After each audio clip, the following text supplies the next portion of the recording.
Thank you very much to our friends and supporters from IASC, from KÖSEK, Professor Mata and Professor Myslivets, and congratulations again on your fantastic winter school that just finished today. And if I may say a last sentence, I would like to suggest, as we talked about Daniel, about this, that we should maybe start joint ventures, joint research projects to explore the connections, the connectivity of Jewish and other ethnic groups, which was so absolutely important in the development of our small and medium-sized cities between the two world wars and before. So that would give our region, I think, a great impetus in the future. So I wish all of us good success with this. Professor Ferenc, I absolutely agree. Thank you for your suggestions. You know, we have here in the lecture hall, we have quite a few representatives of different institutions who would, I think, would be welcome to join the consortium, especially the director of the synagogue, Maribor, as well. So thank you for the initiative. And of course, we are already working on the projects, and now we can also work on that specific project as well. Thank you. Thank you. And congratulations to the conference. Thank you. Thank you very much. Dear ladies and gentlemen, you might have noticed there is another name on the agenda, but he couldn't make it today, which means we have finished in good time, which allows us to have a short discussion. So if there are any questions for any of our speakers, you have the possibility to ask them now. Because that will be the formal part, but of course the possibility is to have the informal discussion as well. Maybe then I can start. I have a question for our keynote speaker, Professor Greif. You're not just the author of the book, which was translated into 14 languages, if I'm correct. Germany alone, 300,000, minimum 300,000 copies sold, 27 editions, but you were also actively involved in tracing and locating the Mengele. A few lectures about Mengele were already handed today, especially by Dr. Alia Bergles, and Mengele was also mentioned during the Ferenc and Monica speech. So maybe if you can talk about that, just briefly, what were you actually doing? And yeah, thank you. Thank you very much. First, I would like to mention my mother, who was for many years who worked for the British Mandate and the Israeli police, and then she moved to the Mossad, our famous secret agency. She was involved in the pursuit, in the hunt after Mengele, but she didn't tell me. You know, secret agents never tell too much and shouldn't. But I know she was involved, and I myself got some important information in 1973-4, I think. So I contacted the Mossad, and I met two secret agents, like in the James Bond films, behind a daily paper. It was really fascinating, one in Jerusalem, one in Tel Aviv. And I gave them the information. Unfortunately, we failed, and Joseph Mengele died while swimming in a lake in Brazil, and he didn't spend even 1 second in jail, which he should have. This in brief. So sometimes you make efforts and you fail, unfortunately. Thank you. Professor Myslivets, you seem to be having a question. Yes. Yes. Can you repeat the question? I wasn't not sure. No. You looked like you wanted to ask something. Oh, no. No. My question is how would you continue this very important initiative? Do you plan other sessions or to explore other regions in Slovenia or around? Because I think it is incredibly timely. My experience, I've been working in KÖSEK more than 35 years, is that time only now has come to be able to talk more openly about these issues. I just give you a very little example from the synagogue story. When the synagogue was opened, it's a beautiful garden long garden, and it's really beautifully restored. And sometimes I just went in to sit down, and ladies, the middle class Cossack people just walked in and started to tell me stories. It was like last summer. They started to talk about their childhood when the synagogue was closed and actually almost walled. You could not see what was inside. And they told me we were so curious what it is. And now, said, thanks to you, or thanks to we have a synagogue. You understand this? We have a synagogue. That means that public perception, public consciousness works very slowly, but there is something, what a public remembrance, what they have heard from the parents, what families were pushing down in their discourse, but what bothered their conscience. So I think it's the time when we should bring up questions like this in a broader way in our region. I wonder, what do you think about it? So what is the purpose of the micro historical research in your view?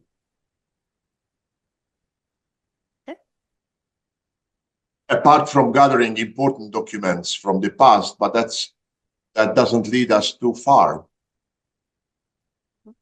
Well, thank you.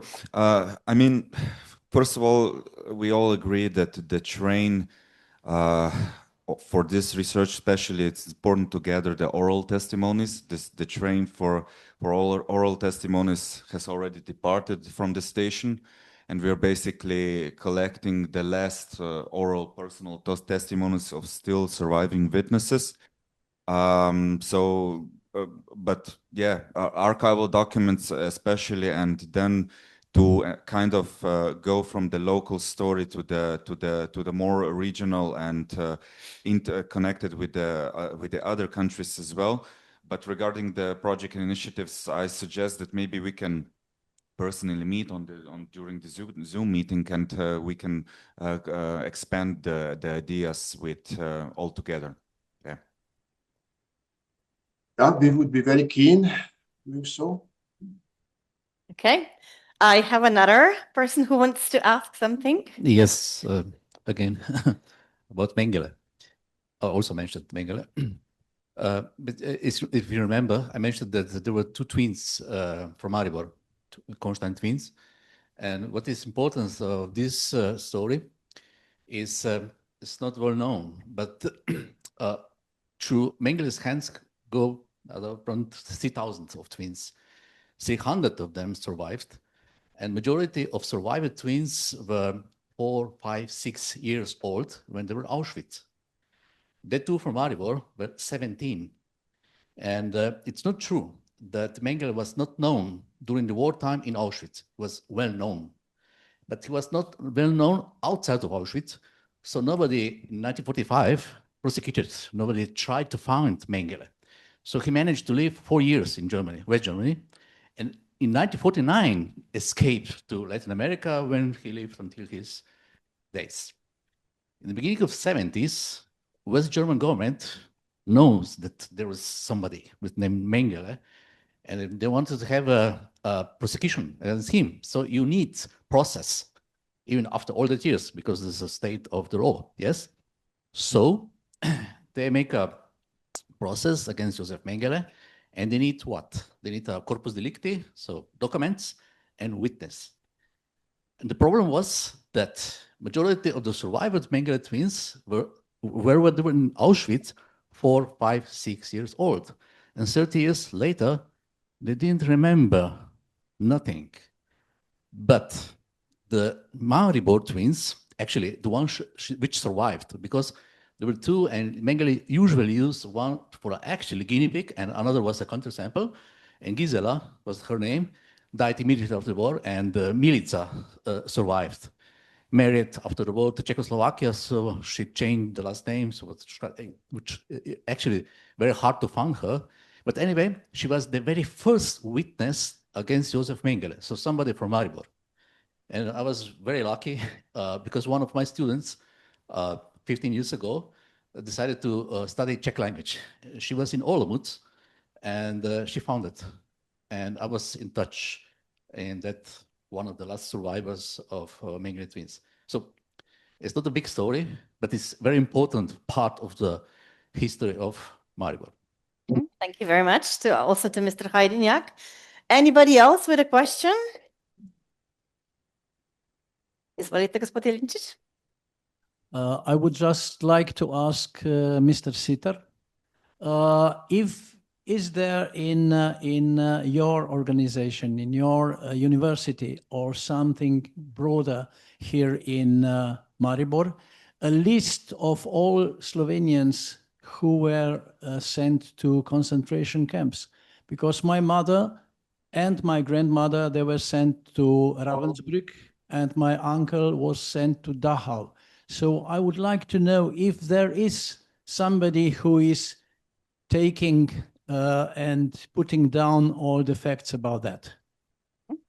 I think we have Mr. Hajdinjak who wants to answer. There is a Museum of Contemporary and Modern History of Slovenia who should be in charge for the things like this. They have a lot of material of all the concentration camps, not just the German, also Italian and so on. But there is no project, there is no, how to say, task, systematic, whatever to do. So little and small Synagoga Maribor maybe is the most important part of the researching of this. You mentioned Ravensbrück. The problem was, for example, that during the 60s and 70s and 80s, there were the books about the Ravensbrück, Dachau, Auschwitz, and so on. And those books were made by the survivors, who are actually not historians. They're very important because there are the witnesses, there are stories of them. But just Auschwitz, book of the Auschwitz, are not just stories, but also the lists, not just of people who were killed in Auschwitz, which is easier part, because there's always something, at least, but also who survived. There is one exception, and there is Mauthausen. France Filipic, for long years, reporter of the local newspaper of Maribor Večer, was well known because he was the author of the monography of the Pohorski battalion. You probably heard of that part, very important battalion unit, was during the wartime in Mauthausen. So on the end of his long life, in 90s, he prepared monography about Mauthausen. This is book by the book. So all the list, all the names, and so on the list. Everything else, with exception of Auschwitz, is still work to do. But nobody officially to say something, do this, there is money for this, there are researchers or something like this. Not yet. Maybe just a little bit, especially on the field of Auschwitz, Synagoga Maribor. Okay. Thank you for this answer. Any other questions that we might have from the audience? If not, distinguished guests, ladies and gentlemen, as we conclude today's symposium, allow me to briefly reflect on the common thread that has run through our discussions today. The presentations approach the topic from different, yet deeply connected disciplines: history, law, cultural memory, and testimony. Taken together, they showed us a continuum: how destructive ideology is formed, how it enters institutions and everyday life, how it becomes policy in crime, how it is experienced by victims, how it is judged by law, and how it remains with us in memory and moral reflection. In that sense, today's symposium was not only about the Nuremberg trials as a historical milestone, but also about the broader legacy of the Nuremberg trials, the insistence that crimes must be named, evidence preserved, responsibility assigned, and human dignity defended. We also heard in different ways how the history of Nazi crimes is never only distant or abstract. It is international, regional, and local. It reaches institutions, communities, and individual lives, including here in our own historical space. And finally, today's contributions reminded us that the questions raised by Nuremberg remain contemporary, questions of guilt and responsibility, of the limits of obedience, of the role of institutions, of the ethics of science, and of the duty to remember. For that, I would like to express sincere gratitude to all our speakers for their scholarship, clarity, and moral seriousness, and to all our guests and participants for being part of this important reflection. Thank you very much from my side. Professor Toplak, would you like to conclude since you were the one who opened?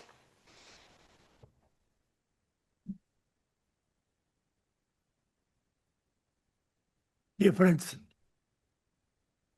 Professor Greif,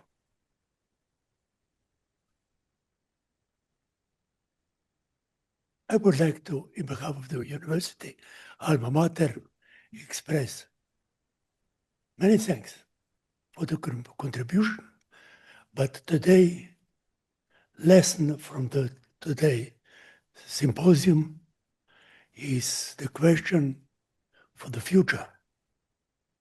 For the future, our society today still is faced, or once again is faced, with new turbulences, as well new ideologies attacking human dignity. And the question is how to protect human dignity against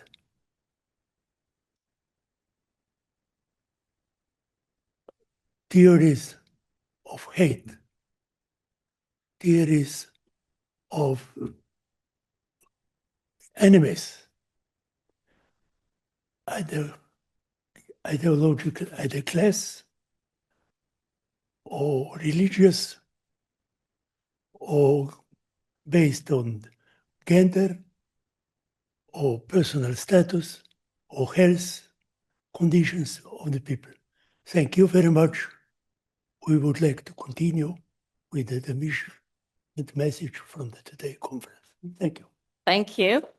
Before we leave, just official announcement. You saw on the previous slide, which I didn't know before, that we have actually pre-recorded the presentation of Professor Kristovic, but due to time constraints and given that it was really nice to have a discussion, this presentation will be available online as part of the complete symposium, and then of course also individually. So Daniel will send you the links and more information about it, so everybody will have a chance to see that. Thank you very much for coming to Maribor on Friday, and if you're going back home to somewhere else, good journey, and everybody else, thank you very much for being here today with us.